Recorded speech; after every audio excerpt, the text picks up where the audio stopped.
Bonjour mes frères et sœurs, je bénis le Seigneur pour ce temps de partage.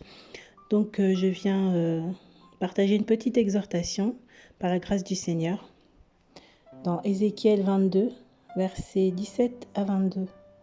Puis la parole de Yahweh vint à moi en disant : Fils d'humain, la maison d'Israël est devenue pour moi des scories. Ils sont tous du cuivre, de l'étain, du fer et du plomb dans un creuset. Ils sont devenus des scories d'argent. C'est pourquoi ainsi parle Adonai Yahweh. Parce que vous êtes tous devenus de l'écume, voici je vais à cause de cela vous rassembler au milieu de Yerushalayim. Comme on rassemble de l'argent, du cuivre, du fer, du plomb et de l'étain dans un creuset, afin d'y souffler le feu pour les fondre. Je vous rassemblerai ainsi dans ma colère et dans ma fureur, et je vous fondrai. Je vous rassemblerai, je soufflerai contre vous le feu de ma fureur, et vous serez fondus au milieu d'elle. Comme l'argent se fond dans le creuset, ainsi vous serez fondus au milieu d'elle. Vous saurez que moi, Yahweh, j'ai répandu ma fureur sur vous. Ici, le Seigneur nous parle de scories. Les scories, dans la métallurgie, je vais expliquer en gros, je ne suis pas spécialiste, mais en gros, les scories, c'est ce qui se passe quand en fait on fait fondre du fer. En fait, on fait fondre du fer, donc quand le fer est en état de fusion, qui passe de l'état solide à l'état liquide, en fait, il y a des réactions chimiques qui se passent, ce qui fait qu'il y a des espèces de morceaux qui se créent à la surface du fer en fusion, et en fait ça ne fond pas. Je sais pas, ça a provoqué des réactions en fait qui font que ça n'a pas fondu, certaines choses n'ont pas fondu, et donc ces scories on va les mettre à part du fer en fusion. Et ici le Seigneur nous dit que en fait Israël est pour lui comme des scories en fait. Et ils sont tous du cuivre, de l'étain, du fer et du plomb dans un creuset. Ils sont devenus des scories d'argent. Donc ça veut dire que là, pour le Seigneur, Israël, en fait, était des scories. Pourquoi ? Parce que le Seigneur, en fait, a fait passer Israël par le feu. Le feu du Seigneur pour purifier Israël. Mais au lieu d'en tirer la fusion, au lieu qu'Israël se laisse modeler par le Seigneur, au lieu qu'Israël se laisse façonner par le Seigneur, ce qui a été provoqué, c'est plutôt que Israël s'est endurci. Parce que les scories, en fait, quand on voit, en fait, c'est comme des pierres. Ça ressemble à des pierres, en fait. Et Israël, en fait, s'est endurci. Israël est devenu autre chose que ce que le Seigneur aurait voulu. C'est-à-dire que quand on regarde le fer, finalement, les scories, ce n'est même plus du fer. C'est pas que c'est du fer qui s'endurcit, non. C'est qu'il y a eu une réaction chimique qui a fait que c'est devenu autre chose. Et donc là, Israël est devenu autre chose. C'est pourquoi ainsi parle Adonai au verset 19, Yahweh, parce que vous êtes tous devenus de l'écume. Donc l'écume, c'est aussi ça, hein. C'est aussi ce qui est à la surface en fait. Quand en métallurgie, c'est aussi ce qui est à la surface, pareil. Voici, je vais à cause de cela vous rassembler au milieu de Yerushalayim, comme on rassemble de l'argent, du cuivre, du fer, du plomb et de l'étain dans un creuset, afin d'y souffler le feu. Pour les fondre, je vous rassemblerai ainsi dans ma colère et dans ma fureur, et je vous fondrai. Et je vous rassemblerai, je soufflerai contre vous le feu de ma fureur, et vous serez fondus au milieu d'elle. Donc là, en fait, le Seigneur est en train de dire que parce que Parce qu'en fait, vous n'avez pas été fondu la première fois. Je vais rajouter, je vais souffler en fait un feu qui va vous faire fondre et vous allez fondre en fait. Donc le Seigneur n'a pas laissé Israël en se disant bon, c'est devenu des scories, je m'en débarrasse. Le Seigneur est tellement bon, le Seigneur est tellement amour en fait, que il a dit qu'il allait souffler un feu qui allait les faire fondre. Donc forcément en fait le Seigneur veut les faire fondre de gré ou de force. Au verset 22, il dit comme l'argent se fond dans le creuset, ainsi vous serez fondus au milieu d'elle. Vous saurez que moi Yahweh, j'ai répandu ma fureur sur vous. Et ce feu que le Seigneur va faire souffler, c'est sa fureur en fait. Et c'est vrai que ça fait peur et on considère que c'est pas une bonne chose parce que la fureur de Dieu, c'est quand même c'est waouh quoi. On peut pas s'imaginer en fait la fureur de Dieu et on veut pas vivre la fureur de Dieu.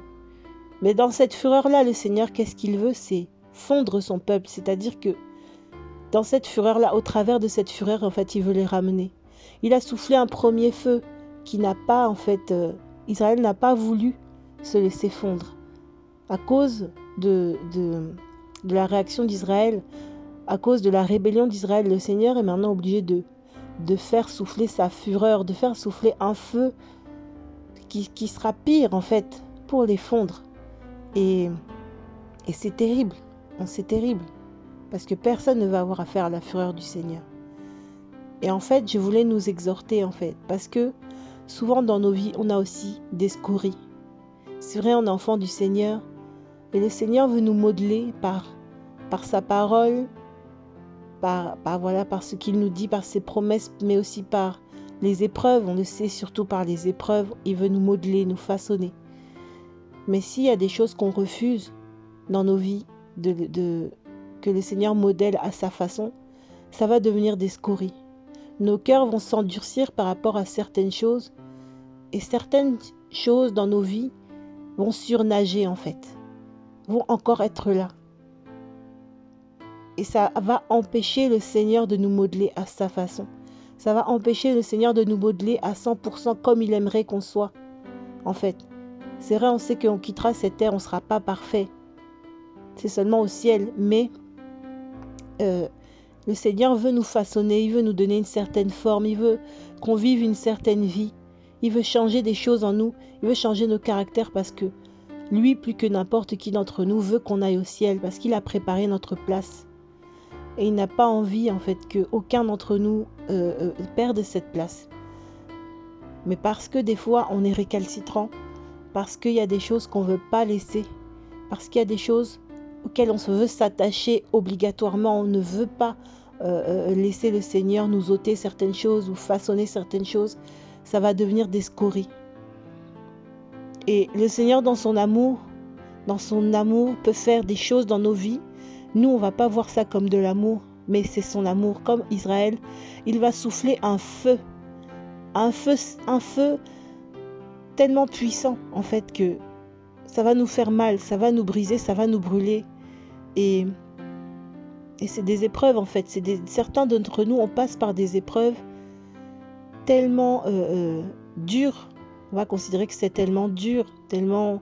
Peut-être on va même dire que mais c'est injuste, que c'est pas normal, que en tant qu'enfant de Dieu, on ne devrait pas vivre ces choses-là. Mais le Seigneur le fait parce que il a d'abord soufflé et on ne s'est pas laissé modeler. On a voulu résister, on a voulu lâcher 50% et garder 50%.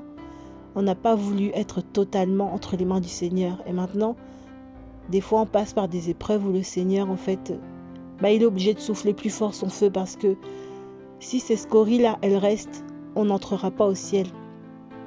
Et le Seigneur veut qu'on entre au ciel. Tu peux voir que tu vis des choses dans ta vie qui sont tellement dures, tellement compliquées. Tu cries au Seigneur, mais le Seigneur, tu as l'impression qu'il ne répond pas. Tu te dis, mais c'est pas possible. Pourtant, je n'en sors pas. C'est compliqué. Mais si ce feu vient du Seigneur, le Seigneur ne va pas t'en sortir. Puisqu'il vient de lui. Le Seigneur ne va pas te délivrer de quelque chose qui vient de lui. Tu vas te sortir de là seulement quand tu auras compris qu'il faut te laisser façonner, qu'il faut te laisser modeler par le Seigneur. Quand tu auras compris et quand tu vas te laisser faire. là tu vas en sortir. Parce que le Seigneur aura pu te donner la forme qu'il veut au travers de cette épreuve. Et les scories auront disparu. Mais si tu gardes ça, tu n'en sortiras pas. Et le feu va s'intensifier. Le feu va s'intensifier encore parce que le Seigneur t'aime et le Seigneur ne veut pas que tu ailles en enfer. Et crois-moi, le feu de l'enfer est pire que le feu que le Seigneur va te faire subir pour que tu ailles au ciel.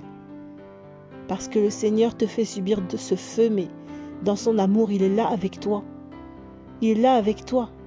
Même si peut-être tu ne le vois pas, mais même dans ce feu, il est là avec toi, il est fidèle. Ce n'est pas un feu pour ta perte, ce n'est pas un feu pour ta mort, mais c'est un feu pour ta vie, pour la vie éternelle. Le feu de l'enfer, lui, est un feu de destruction, un feu de mort, un feu de souffrance. Mais le feu de l'éternel, c'est le feu de la vie. Même s'il peut, dans notre chair, nous faire mal, dans notre chair, nous blesser, dans notre incompréhension, il peut vraiment nous mettre dans un désarroi, dans une incompréhension, mais le Seigneur est là avec nous. Il nous protège quand même, il est toujours là, il est toujours fidèle. Mais si tu passes par le feu de l'enfer, là tu seras mort et tu n'auras plus aucune solution. Donc laissons-nous façonner par le feu du Seigneur. Quand le Seigneur souffle son feu doucement, laissons-nous façonner. Parce que si on refuse, le feu sera plus intense et encore plus intense. Parce que le Seigneur préfère qu'on souffre ici sur terre et qu'on comprenne et qu'on aille au ciel plutôt que nous souffrions pour l'éternité en enfer. Donc voilà, c'était une petite exhortation. Soyez bénis et vraiment que le Seigneur soit au contrôle de toutes choses. Amen.